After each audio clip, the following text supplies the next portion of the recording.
This is Star Wars Awakening, movie review. This video will have spoilers, I am warning you.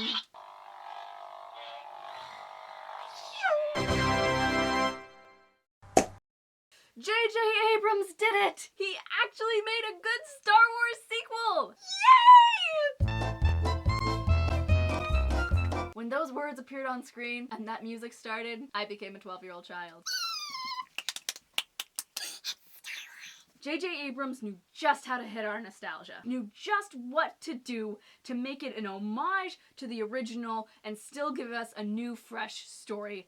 Thank you, J.J. Abrams. How they even had the fade-ins and fade-outs, how it was very much like what it was in the original trilogy, how it would kind of circle fade in, circle fade out. It wasn't clunky. It still totally fit. So I rewatched the entire first trilogy right before I saw this movie, so I'm in the mode. What I love about it is that it is the same exact plot from the first Star Wars movie. And by that I mean New Hope. Because the basic premise is there's an important piece of information that is put inside of a droid, little BB-8 over here, then stumbles across this person that just so happens to be in strong connections with the Force in a sandy wasteland that they desperately want to get out of. They get tangled up in this whole rebels versus the Empire kind of a thing. They end up helping to destroy a round ball floating in space that is then going to destroy other planets. But J.J. Abrams somehow made it new and original with interesting new characters that I love and am attached to. Oh, I loved how they froze the blaster beam in midair. It was just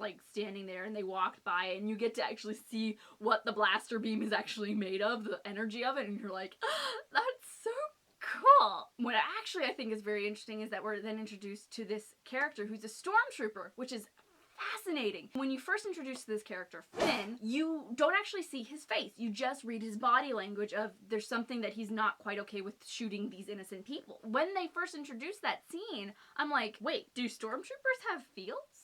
And something that I thought they were gonna do, but they didn't do, was I thought there was gonna be a thing where Finn was trying to shoot something, but he just misses completely, or something. Or, even better, he tries to shoot something, actually hits it, and goes, oh my gosh, I actually hit something! I thought that just would have been really funny and a nice little wink to the audience of, stormtroopers can't hit anything. They didn't do that. They should have. Maybe they'll do it in the next one. Who knows? J.J. Abrams is so good at creating a story and a character's backstory with show don't tell. So we have the main character, who's basically the Luke Skywalker of this movie, whose name is Rey. She is a salvager, and she's waiting for somebody. She never says, I'm waiting for somebody. The most she ever says is, I need to get back to that planet. That's it. Even though she hates it, and you can tell that she hates it, and it sucks, she needs to get back to that planet. And by saying that, you understand her character. And I thought this was brilliant. I thought this was a brilliant piece of show don't tell, is when she took this old salvage fighter pilot helmet and put it on. And by doing that, you understand that she wants to be a pilot, which is brilliant. Amazing show don't tell. I love that. Now, is it just me or anybody else find her very similar to Haley Atwell? I'm like, are they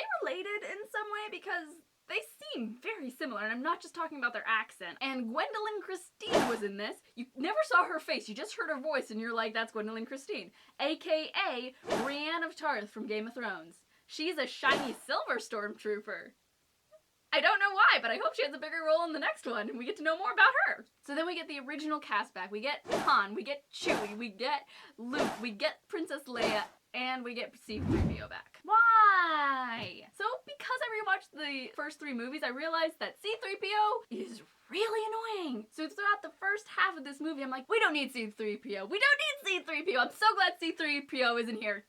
Dang it! I love BB-8. He was so cute. And you love him. You do. And the marketing for him was perfect because everybody loves him. Okay, maybe there's not everybody that loves him, but I'm one of the people that loves him. So we have the new Darth Vader kind of a character whose name is Kylo Ren or something. I just call him Ren because it's shorter and easier to remember. Played by Adam Driver. And apparently he is the son of Leia and Han. When that was first introduced that Han Solo was his father, I was like, mind blown. Awesome. So that means that he is Darth Vader's grandson. And I love the fact that we see the burnt out Darth Vader helmet, and I'm like, dude, and he's talking to it, and he's like all conflicted. And when he first takes off that helmet, I'm like, hey, he's kind of cute. But what I think is very, very interesting is the fact that when he has the helmet on, he's like very, very much Darth Vader-esque, where he's like very intimidating, and he walks in a room and you know it, and you're like a little bit afraid that he might choke you to death. But then I think it's also very interesting that at times he also very much reminds me of Anakin Skywalker, you know, the angsty kind of teenager from the prequels. I don't know if that was an acting choice or something that was written in there, but I think it works pretty well, actually. And then it hit me in the feels. Oh. Yeah, in this we have the death of Harrison Ford's Han Solo. Why? Why? I mean, I saw it coming. As soon as he got within arm's length of Ren, I was like, dude's gonna stab him in the chest. Dude's gonna stab him in the chest. Oh, he dropped his helmet. Now he's gonna stab you in the chest. Oh, he's handing you the lightsaber. Now he's gonna stab you in the chest. Oh, he's losing the light and he just stabbed you in the chest.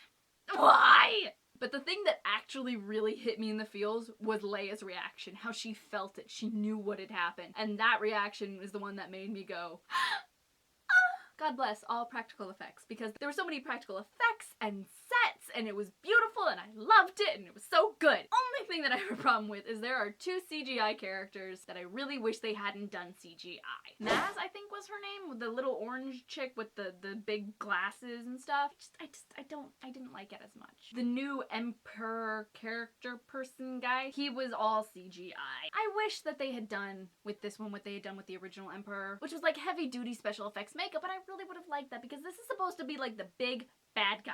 I mean, he didn't look bad, but he was CGI, and unfortunately CGI does not age well, and in 30 years when we look back on it, it's gonna look pretty bad. And this is gonna be something that we look back on, because Star Wars, as we have established, will not go away. And the fact is, this entire movie was super entertaining. There was not one moment when I was bored. I'm interested and engaged throughout the entire thing. Well done! So those are all my thoughts on Star Wars The Force Awakens. What are some of yours? Let me know in the comments below and we can geek out about it together. It was so good. If you like this video, be sure to like and subscribe. And from now until next time, may the Force be with you.